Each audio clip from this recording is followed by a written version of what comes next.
Alleluia, Alleluia,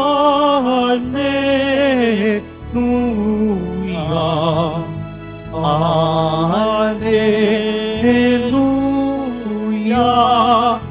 Alleluia.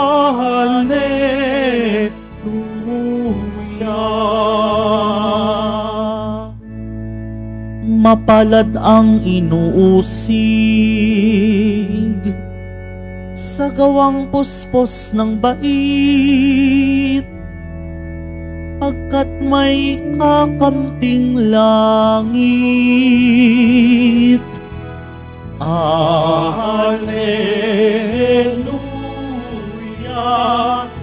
Alleluia, Alleluia, Alleluia.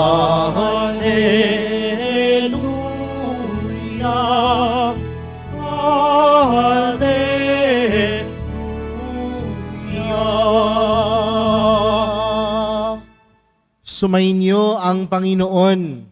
At sumayo rin. Ang mabuting balita ng Panginoon ayon kay San Marcos. Papuri sa iyo, Panginoon. Noong panahong iyon, si Herodes ang nagpahuli, nagpagapos at nagpabilanggo kay Juan dahil kay Herodias. Ang babaeng ito'y asawa ni Felipe na kapatid ni Herodes, ngunit kinakasama niya. Laging sinasabi sa kanya ni Juan, hindi matuwid na kunin ninyo ang asawa ng inyong kapatid. Kaya't si Herodias ay nagkimkim ng galit kay Juan. Hinangad niyang ipapatay ito, ngunit hindi niya magawa sapagkat natatakot si Herodes kay Juan. Alam niyang ito'y taong matuwid at banal, kaya't ipinagsasanggalang niya. Gustong-gusto niyang makinig kay Juan, bagamat labis siyang nababagabag sa mga sinasabi nito. Sa wakas ay nagkaroon ng pagkakataon si Herodias nang anyayahan ni Herodes sa kanyang kaarawan ang kanyang mga kagawad, mga pinuno ng hukbo at ang mga pangunahing mamamayan ng Galilea. Pumasong ang anak na babae ni Herodias at nagsayaw. Labis na nasayahan si Herodes at ang mga panauhin, kaya't sinabi ng hari sa dalaga, hingin mo sa akin anumang ibig mo at ibibigay ko sa iyo. At naisumpa pa niyang ibibigay kahit ang kalahati ng kanyang kaharian kung ito ang hihilingin. Lumabas ang dalaga at tinanong ang kanyang ina, ano ang hingin ko? Ang ulo ni Juan Bautista, sagot ng ina. Dali-daling nagbalik ang dalaga sa kinaroroonan ng hari.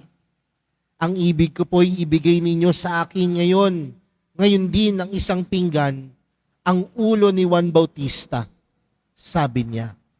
Labis na nalungkot ang hari, ngunit dahil sa kanyang sumpa na narinig ng kanyang mga panauhin, hindi niya matanggihan ng dalaga. Kaagad niyang inutos sa isang bantay na dalhin sa kanyang ulo ni Juan. Sumunod ang bantay at pinugutan si Juan sa bilangguan.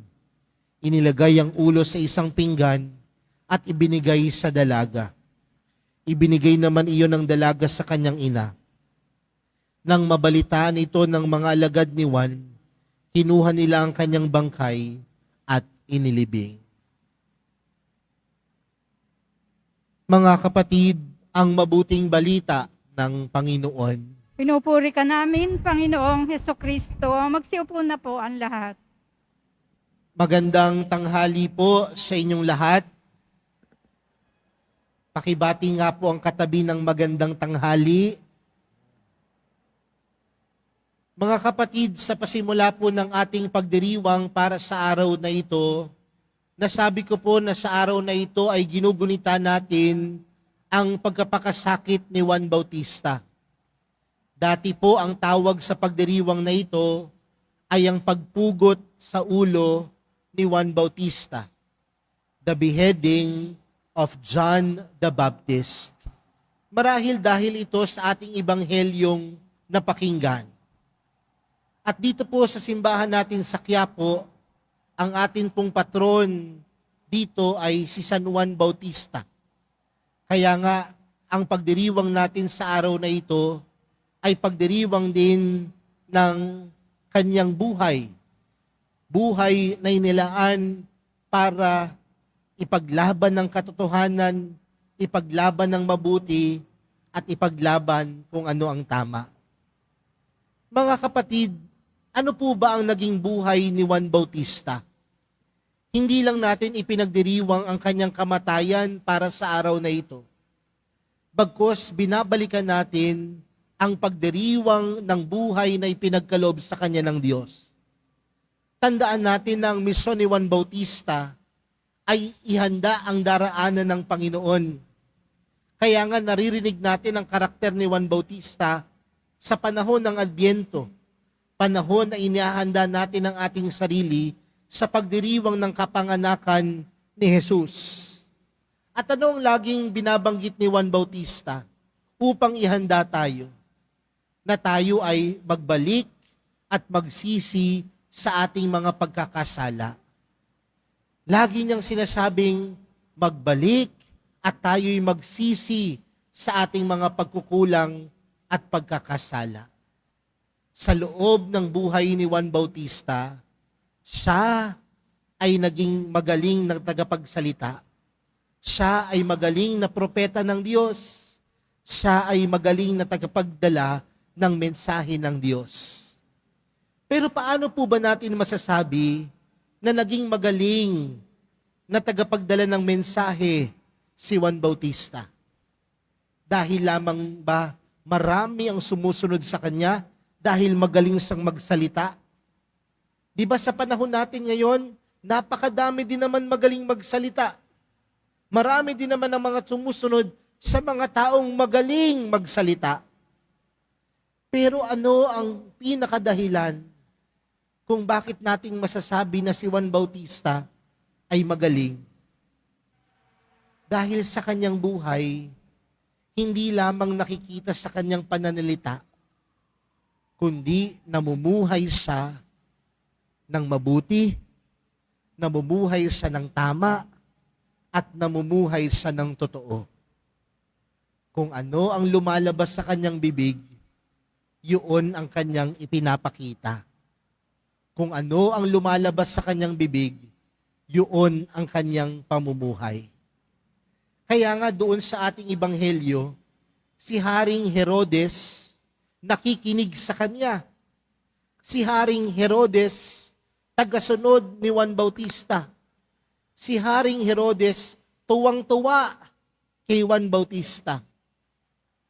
Dahil ang buhay ni Juan Bautista ay hindi lamang puro salita, kundi namumuhay ng mabuti, tama at kaaya-aya para sa Diyos. Kaya mga kapatid, magandang tingnan din po yan sa buhay natin. Paano po ba tayo namumuhay? Magaling lang ba tayo sa pananalita? Paano ba tayo namumuhay? Magaling lang ba tayo sa pagpapahayag ng salita ng Diyos? Paano po ba tayo namumuhay? Sinasabi lang ba natin na lagi tayong nasa loob ng simbahan? O ang pamumuhay natin, namumuhay ng kaaya-aya sa Diyos, ng tama, ng mabuti, at ng totoo. Kaya nga mga kapatid, si Juan Bautista ay hindi natakot ipangaral kung ano ang totoo. Hindi siya natakot ipangaral kung ano ang mabuti. Hindi siya natakot kung ipangaral kung ano ang kagustuhan ng Diyos. Dahil kapag nangangaral ka ng mabuti, nangangaral ka ng tama, at nangangaral ka ng patungkol sa Diyos, hindi ka lamang magkakaroon ng mga kaibigan. Nagkakaroon ka din ng mga kaaway. Pero hindi inisip ni Juan Bautista ang mga bagay na iyon. Ang inisip niya kung ano ang magbibigay kaaya-aya sa Diyos. At ang magbibigay kaaya-aya sa Diyos ay ang paggawa ng tama, paggawa ng mabuti. Si Juan Bautista, hindi natakot mawala ng kaibigan. Ang kinatakot niya ay kung mawawala ang Diyos sa kanya. Kung mamumuhay tayo ng tama, kung mangangaral tayo ng mabuti, minsan may makakaaway tayo. Minsan makakasakit tayo. Pero, kailanman, ito'y laging magbibigay kaaya-aya at papuri sa Diyos. Kaya mga kapatid, sa araw na ito, ipanalangin natin na huwag tayong maging kagaya ni Herodes. Si Herodes nakikinig sa salita ng Diyos. Nakikinig kung ano ang mabuti. Pero yung kanyang pakikinig hanggang pagkabagabag lamang sa kanyang puso, pero hindi na isa sa buhay. Huwag tayong maging kagaya ni Herodias. Alam naman ng mabuti, alam naman ng tama, pero pinapatahimik ang mga taong gumagawa ng tama. Pinapapatay ang mga taong nagsasalita ng tama at mabuti. Bagkus, maging si Juan Bautista tayo, na hindi natatakot magpahayag ng kung anong mabuti, tama at kaaya-aya sa Diyos. Dahil ang kanyang pagpapahayag ay hindi lamang pananalita, kundi ang kanyang pagpapahayag ay pagsasagawa at pagsasabuhay araw-araw. Kaya mga kapatid, sa pagpapatuloy po ng ating banal na misa para sa araw na ito, hindi lang natin ipinagdiriwang ang pagkapakasakit ni Juan Bautista, kundi ipinagdiriwang natin ang buhay ni Juan Bautista na kailanman hindi natakot magpahayag ng mabuti, ng tama at totoo. Ang buhay ni Juan Bautista na laging nagbibigay ng papuri para sa Diyos. Amen.